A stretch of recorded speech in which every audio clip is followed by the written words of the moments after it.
È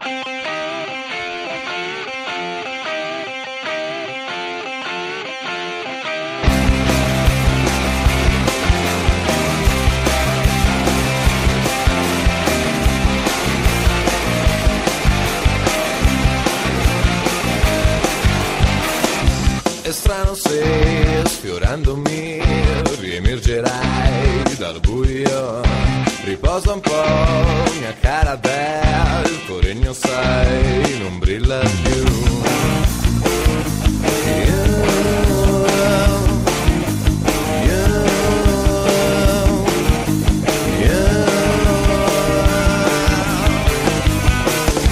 È strano se la nullità si prenderà il gioco di noi, riempie già gli spazi tuoi con spazi di vertigine.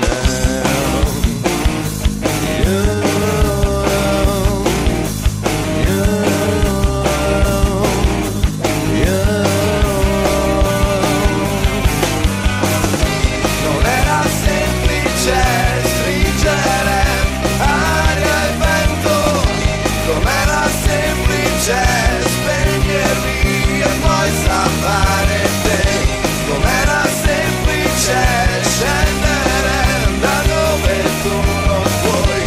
Quest'autunno rosso io ti perdo e ancora.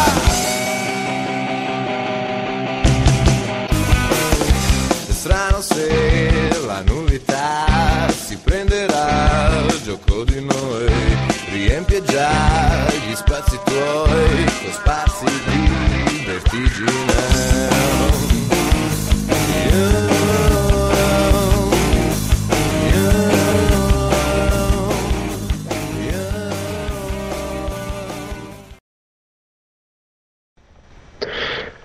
And welcome back to Steven's All Out Baseball Show here on Spreaker.com in affiliation with the National Sports Radio Station here in the Bay Area in California, and I'm coming from you live in the National Sports headquarters, and we're continuing to talk about baseball. And let's first start with what I told you guys before commercial break. The Major League Baseball is investigating reports that Toronto Blue Jays shortstop Yunel Escobar was wearing eye black that was depicting a gay slur written in Spanish. So, before the game, Yunel Escobar had to write something on the eye black in Spanish that had that was a gay slur in Spanish. So, that's not what Major League Baseball is trying to represent. Obviously, it's a thing that. Writing something on eye block is, I think, in my opinion, is a little bit of a childish thing. I didn't like it when Tim Tebow was doing it when he was at the University of Florida. I don't like it when anyone puts a Bible verse on it or anything. It doesn't look right. It's like, all right, I'm gonna put my favorite Bible verse on eye block. Is that really representing something? I don't think so, in my opinion, because it's just you're not. I know this. If someone's religious about it, I'm not gonna really make an argument about it. But it's just, in my opinion, it's not my type of thing. It's like you do it like on a key or do it on like a necklace or something like that. Don't put it on your eye block. Eye block is something that's not really appreciated a lot. I think a necklace is more appreciated, in my opinion.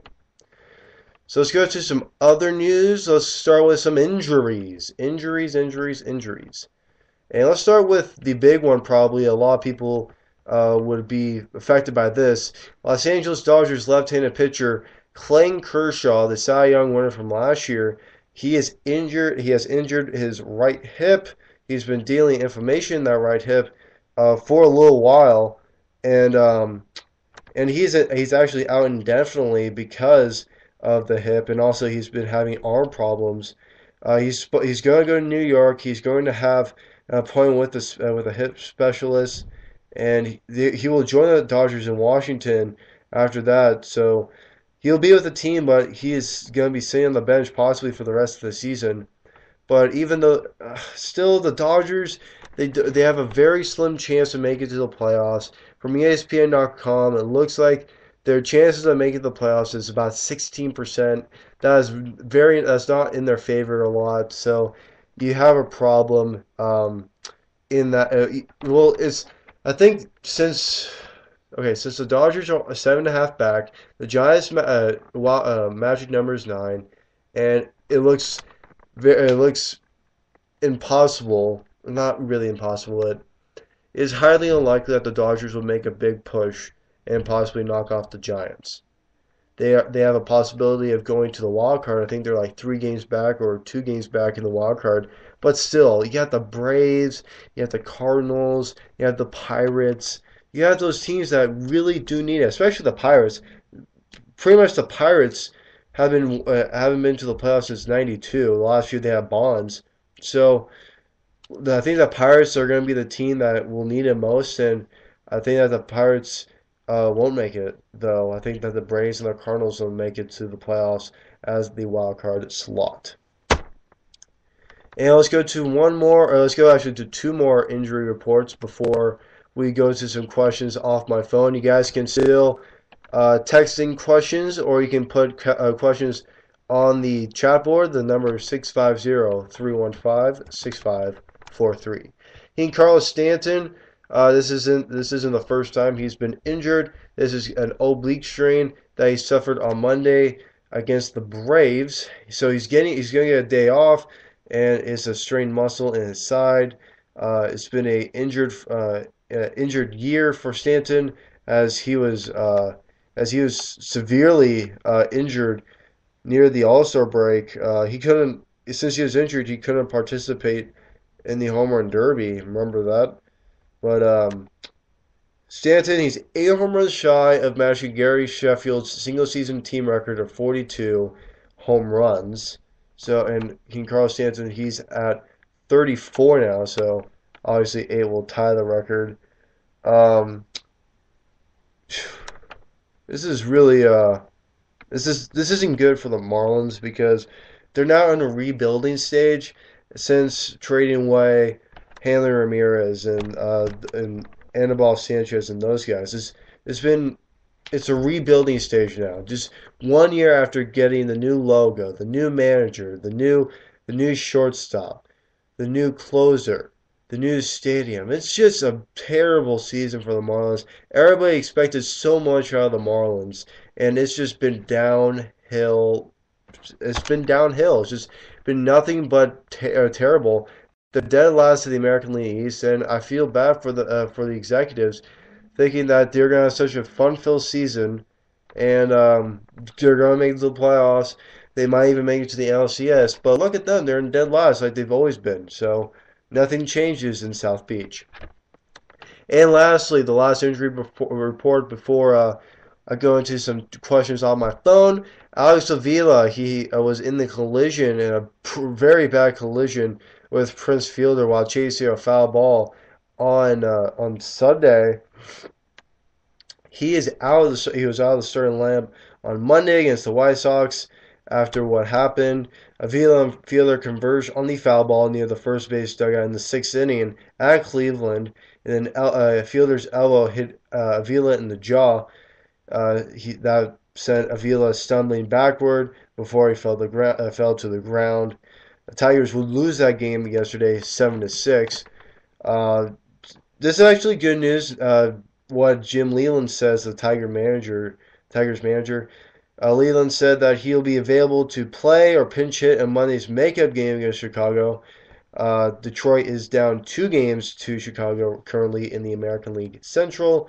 Also for Detroit, Austin Jackson came back to the lineup, and he's leading off after sitting out Sunday's game with a sore left knee, so he's taking a day off, resting that injury. So let's go to the questions now off my phone. I got some. I got one from Michelin Yertz, the NL MVP race. So let's talk about that. There's 2 players in my opinion actually 3 players in my opinion that are in the race to do something big. And the first player is Andrew McCutchen. Andrew McCutchen, He had a tremendous first of the season. First off, the MVP race was starting off as Andrew McCutcheon against Melky Cabrera. And then what happened there? Melky Cabrera got suspended. It just got all bad. And then after that, the Pirates slump.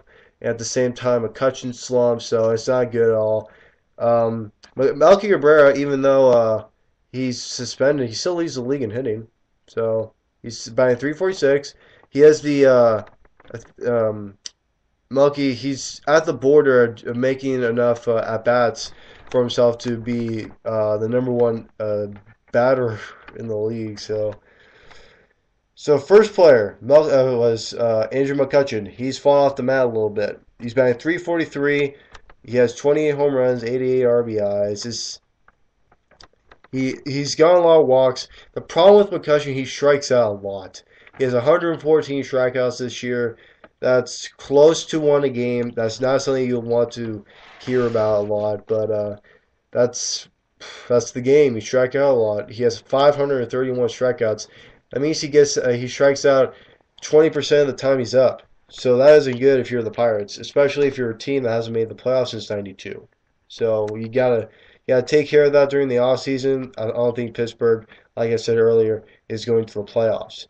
Second person is Ryan Braun. He's leading a surge for the Brewers. The Brewers are going to try to get a wild card spot since the Reds have really separated themselves from the pack in the NL Central. I'll tell you right now, NL Central looks like this.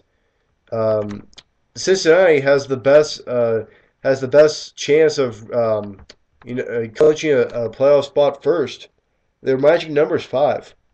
So look at that. Hear that nice and clear. The Reds could possibly be the first team that clinches a spot into the playoffs. And Washington has the best record in the major leagues.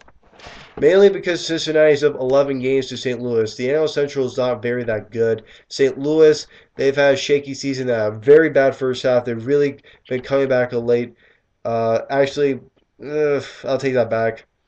St. Louis in the last 10 is 3-7. As for Milwaukee, they've overtaken Pittsburgh by half a game, and Milwaukee's looking like they're in the race to win. They're in the race to win a spot into the playoffs. They're 7-3 in the last 10. They're only two. They're only a game and a half. No, pardon me, 2 games and a half, 2.5 games behind the St. Louis Cardinals. So it's anybody's race right now. Milwaukee and St. Louis, they're the two teams that are going to try to get a spot into the playoffs. As if you're talking about a team that's going to be coming out of the wild card. But Cincinnati, since their match number is 5, it looks like the NL Central for the division is pretty much over. So, and ESPN even said 100% chance Cincinnati is making to the playoffs. And they're supposed to end the season 96-66. So that's pretty good, in my opinion. So let's go back to the MVP race. It was Braun, McCutcheon, and then my favorite, Buster Posey. He's done terrific this year. He's done sensational this year.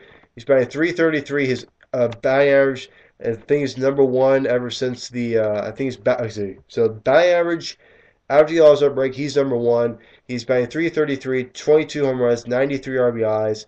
In my opinion, was better than McCutcheon's. He has, I think, probably 26 less strikeouts than McCutcheon. That's a lot in terms of baseball. He has 9 more doubles than McCutcheon.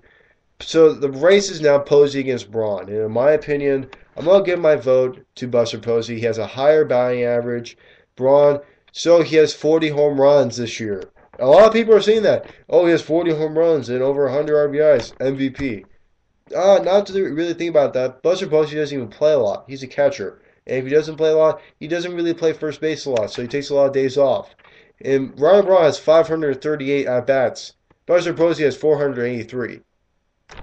Okay, tell me if Buster Posey hits 35 home runs if he has the same number of at-bats as Ryan Braun. If Posey has 35 when he gets to 538, Braun's bat number right now, Posey's going to be MVP. Simple as that. You can't really say nothing about it. There's no reason why you're really denying it. In my opinion, it's pus or posy. I'm not